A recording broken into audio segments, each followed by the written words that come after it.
ये यात्रा ना तो किसी को मुख्यमंत्री बनाने के लिए है और ना मुख्यमंत्री पद की दौड़ में आने के लिए यह प्रयास है। ठीक है, बीजेपी ने वोट चोरी करी है, वो बीजेपी को आपको सीधी लड़ाई में नहीं हराना, उनको तो कई जगह हराओगे तब जाकर हारे। मैं एक बात और कहूंगा, मैं सारी पार्टियां रह गया, चौधरी देवदास जी के साथ शुरू करी थी, फिर कांग्रेस में तो साहब 2000 का विधानसभा लड़ा में अड़े थे, और जो मालिक बड़े बैठे थे ना, मेरी टिकट की भी खिलाफत करी।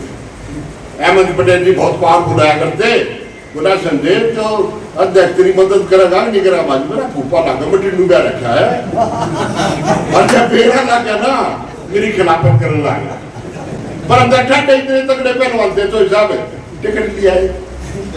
या बात मैंने उदाहरण नहीं करी थी, उड़ा मेरे कंधे में बैठा तो हिसाब है, और चौटाला की सरकार की फो आ देता डेवलपमेंट का चौक पर चंडीगढ़ मेरे कंधे में बैठा, बोला संजय कहते गिरना था, मगर दिया आपने मुख्यमंत्री बनाओगे, किरण नहीं देंगे, बना तो दिया, पर जो उसने कर्म करे ना वो सब के शामिल।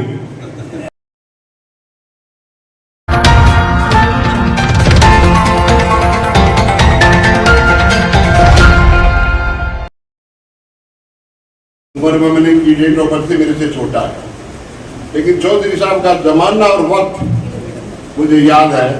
मैं 1988 में भारत केसरी बना था पहली बार, और राजीव गांधी याद नहीं है, उन्होंने मेरी कुश्ती भी कराई या मेरा दंगल करा, भारत केसरी का मेरा हाथ मिलवाया।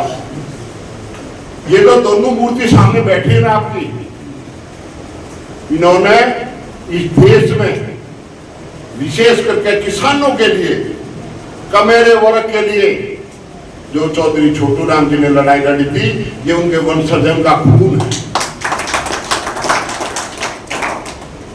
हमारा फर्ज बनता है कि अब क्यों नहीं, मैं बात कर रहा था, बहुत लोगों से मिल रहा हूं, स्कूल चला रहा हूं, कि जब विजेंद्र जैसे भाई राजनीति में आएंगे, लोगों की लड़ाई लड़ेंगे, लोग है ना घोड़ा गाड़ी तय कर जाएगा, अगे घोड़ा मिल जाए, गाड़ी मिल जाए, ड्राइवर मिल जाए, डॉक्टर मिल जाए, यो भाई हमारा छोटा इन चीजों ने छोड़ के खाली सेवा के लिए चल पड़े।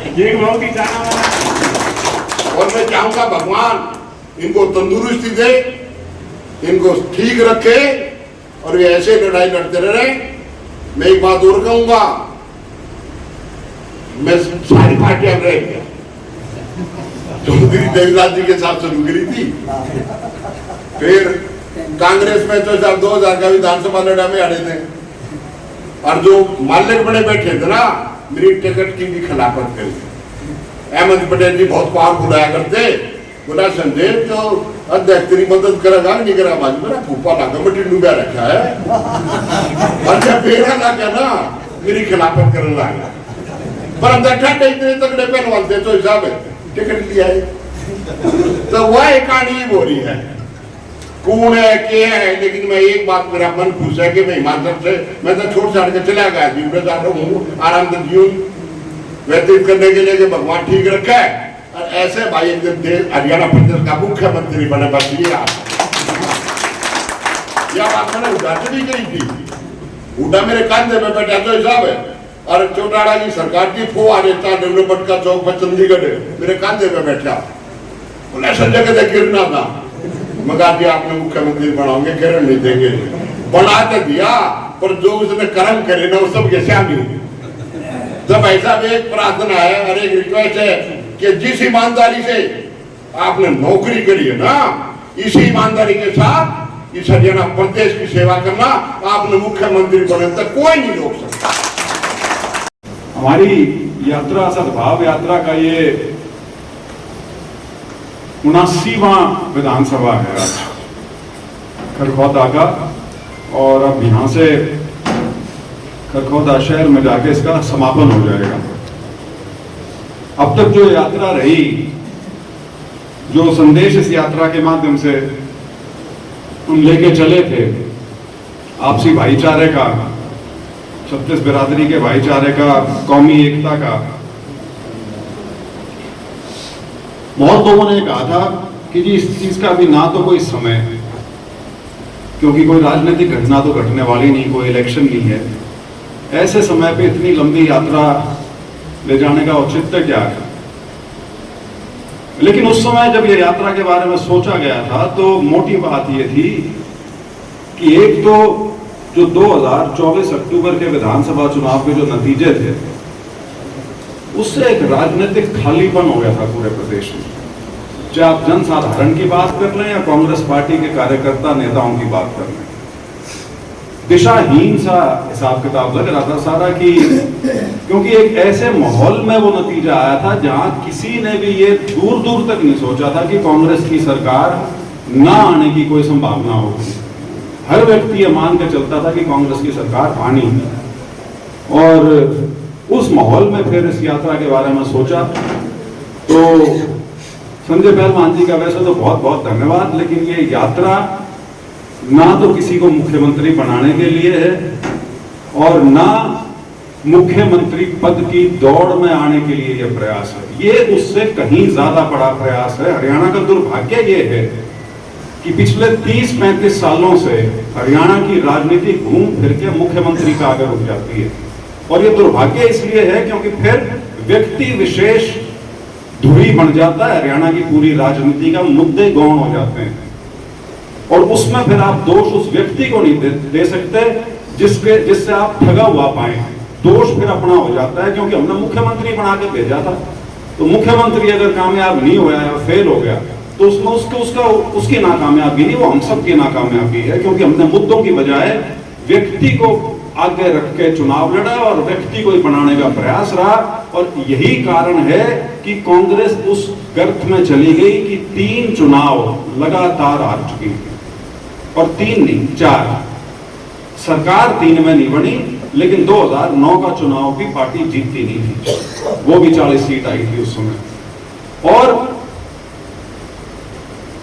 यहां तक हालात पहुंच गए थे कि 11-12 साल तक प्रदेश में सुनिश्चित किया गया कि संगठन ना बन जाए कहीं, क्योंकि संगठन बन जाएगा तो फिर ये जो मुख्यमंत्री वाली दौड़ है ये बहुत ज्यादा कठिन हो जाएगी। क्योंकि फिर पहले दिन से किसी का नाम लेके ये नहीं कहा जा सकता कि फलाना मुख्यमंत्री की रेस में।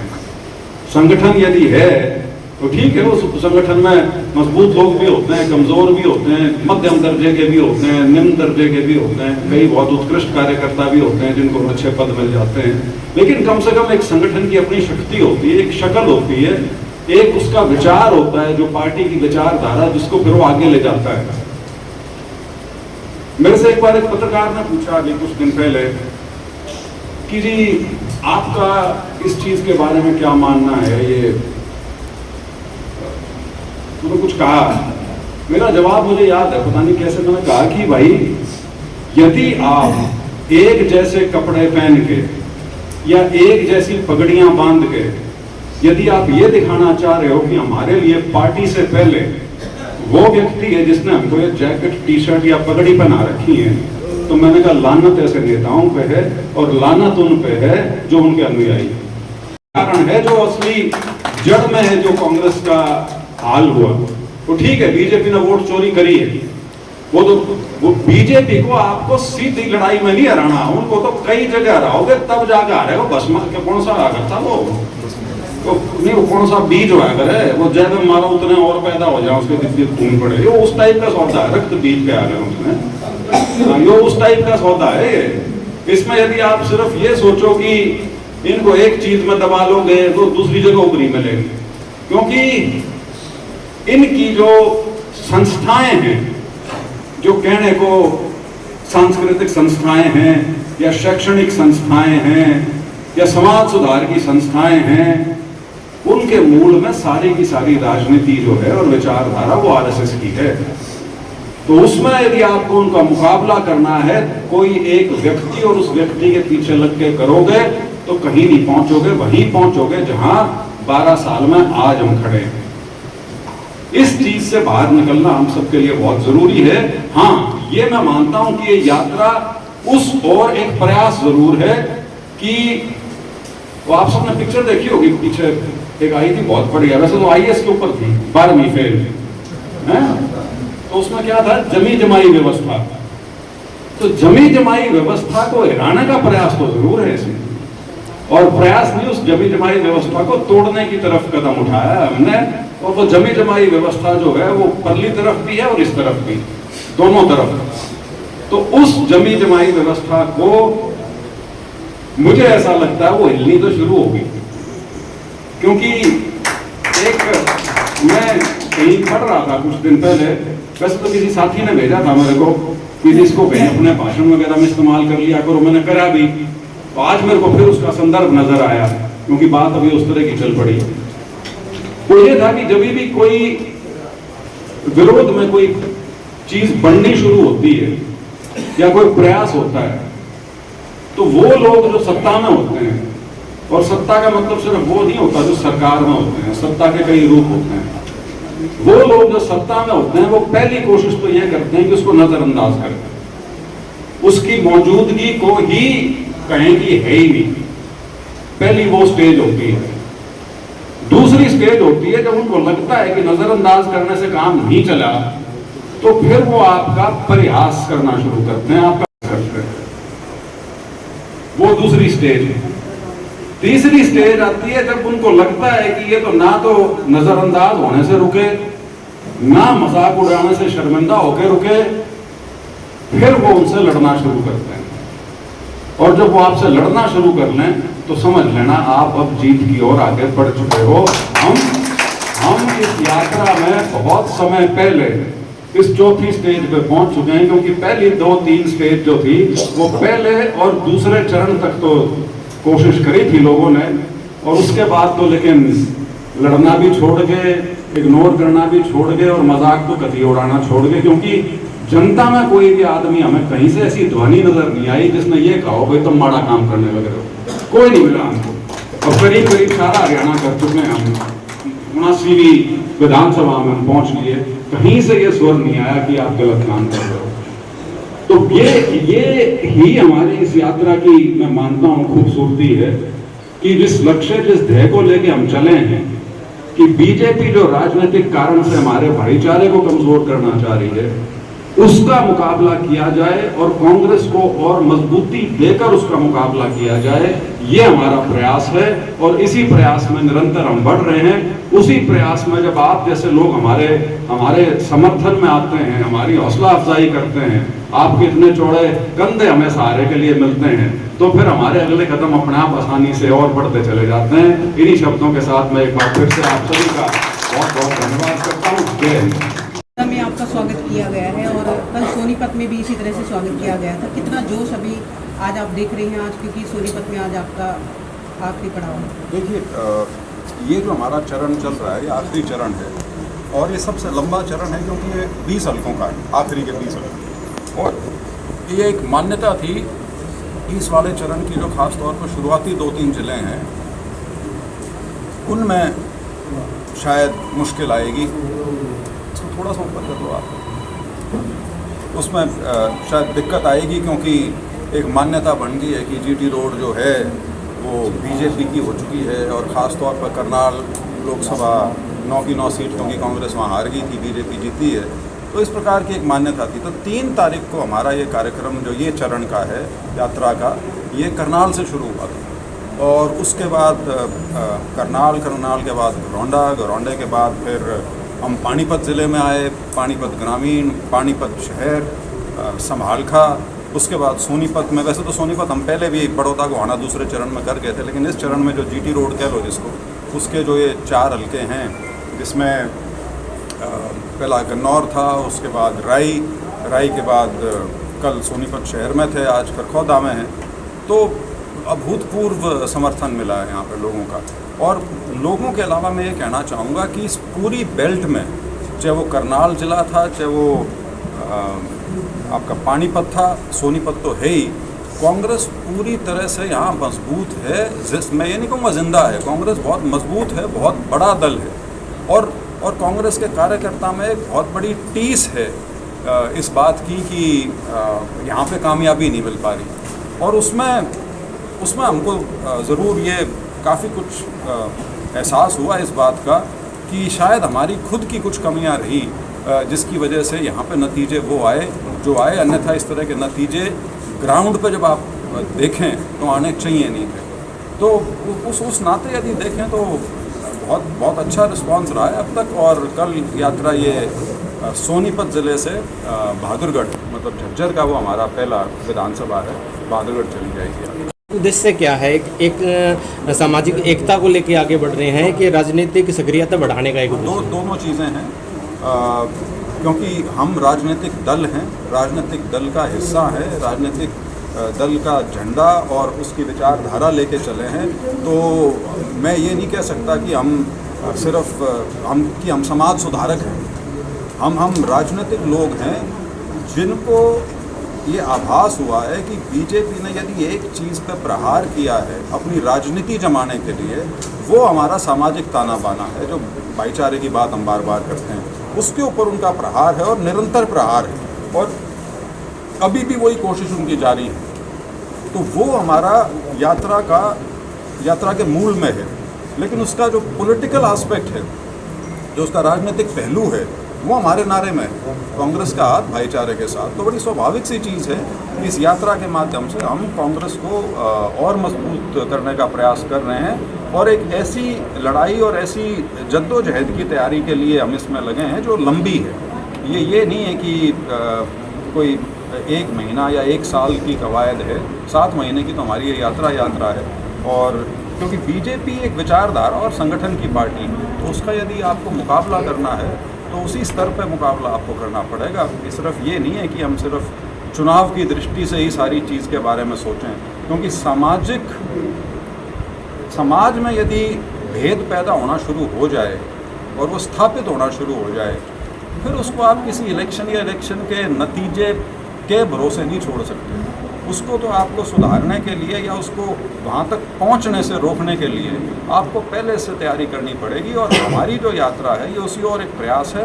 और ये यात्रा अगर हम इलेक्शन वाले साल में निकाली होती तो किसी ने तरजीह नहीं देनी थी। तो फिर सब ये मानते कि वोट मांगने आए हुए हैं, बात समाज की कर रहे हैं, तो कम से कम आज ये आरोप हम पे कोई नहीं लगा रहा। और बाकी विधायकों पर क्रॉस वोटिंग मामले में कार्रवाई हुई है।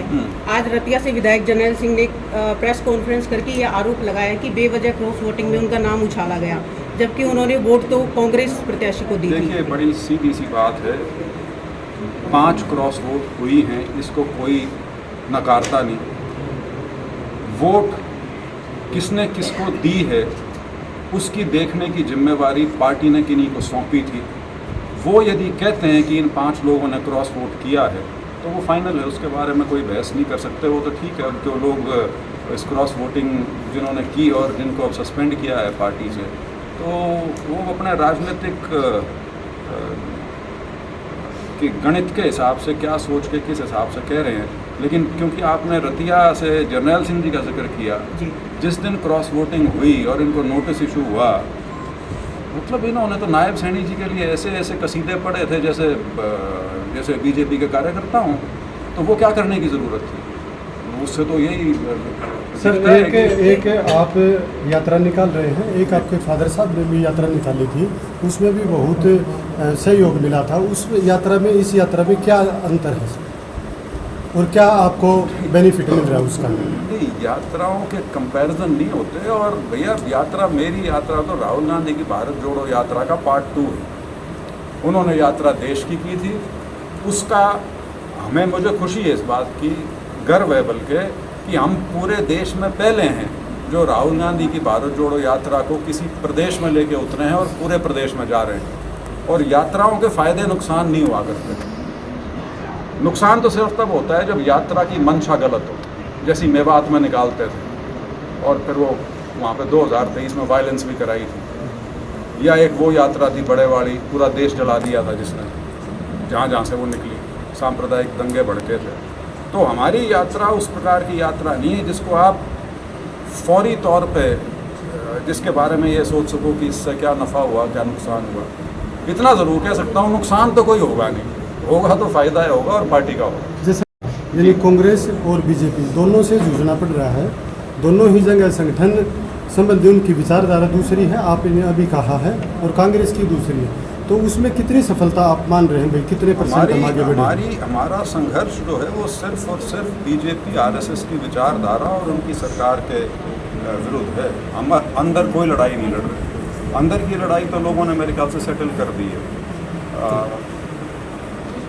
भाजपा की नारी शक्ति, हाँ, नहीं पता, भाजपा एक नारी शक्ति बंधन अधिनियम लेके आई है जिसको लेके क्या कुछ? महाभारत,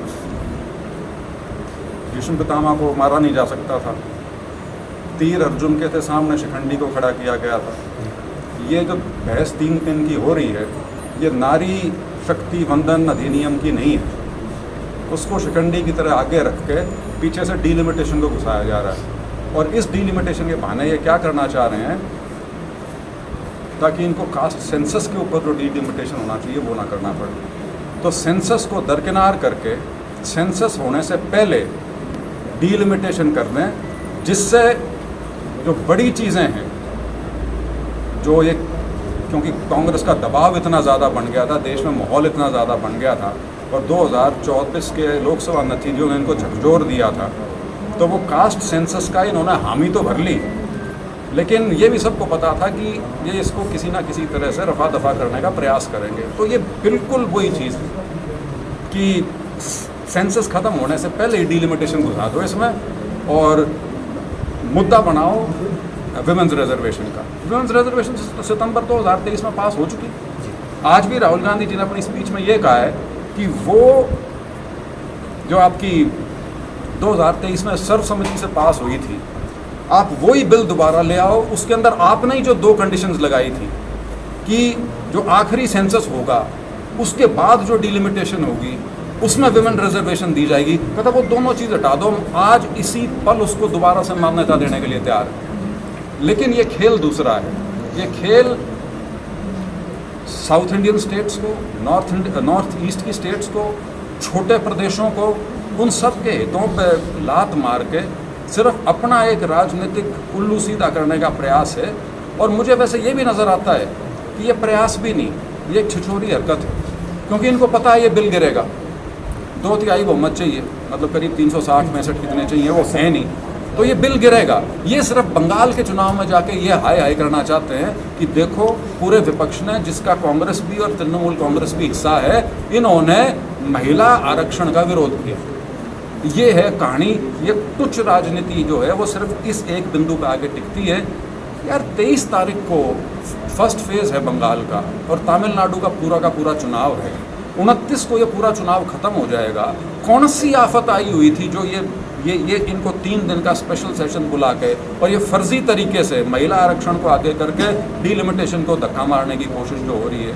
तो ये बहुत ये एक निम्न दर्जे की राजनीति है, जो कि कम से कम संसद में नहीं होनी चाहिए, या जो हमारी संसद की जो प्रक्रियाएं हैं उनका इस तरह से दुरुपयोग नहीं करना चाहिए। सर, कल बीजेपी हरियाणा से बिल्कुल खत्म हो चुकी है। अब कुछ परिवार अपनी राजनीति कर रहे हैं और बाबू बेटे की ये पार्टी रह गई है, क्या कहना चाहिए? बिल्कुल उनकी बात ठीक है। कांग्रेस तो देश में से भी खत्म हो गई थी। वो बात दूसरी है कि शायद आधी बीजेपी आज के दिन मेरे ख्याल से कांग्रेस वालों से भरी हुई है, और कांग्रेस बहुत मजबूती से खड़ी है। पार्लियामेंट में उनको अध्यक्ष जी को कहना चाहिए, पार्लियामेंट में जो आप स्पीचेस देते हैं आपके सबसे बड़े नेता, वो कांग्रेस के अलावा किसी पे हमला ही नहीं बोलते। अगर वो पार्टी ख़त्म हो ली तो फिर क्यों इतना सारा का सारा जोर इसी चीज़ पे लगा रहता है कि कांग्रेस और गांधी परिवार को किसी तरह से उन्हीं के ऊपर आपका सारा आक्रमण रहे? कारण सिर्फ यही है कि इनको पता है कि इनकी विभाजन की राजनीति का मुकाबला यदि राष्ट्रीय स्तर पर और प्रदेश के स्तर पर कोई कर सकता है तो वो सिर्फ कांग्रेस की समावेशी सोच, समावेशी विचारधारा, समावेशी राजनीति है, और उससे खौफ खाता है। कारणों में से कारण था ये जो सिटिंग गेटिंग का फॉर्मूला अपनाया था, ये घातक था। ये सिर्फ इस हल्के की नहीं कह रहा मैं, आधे आ रहे थे सिटिंग गेटिंग वाले। ठीक है, थैंक यू। Thank you.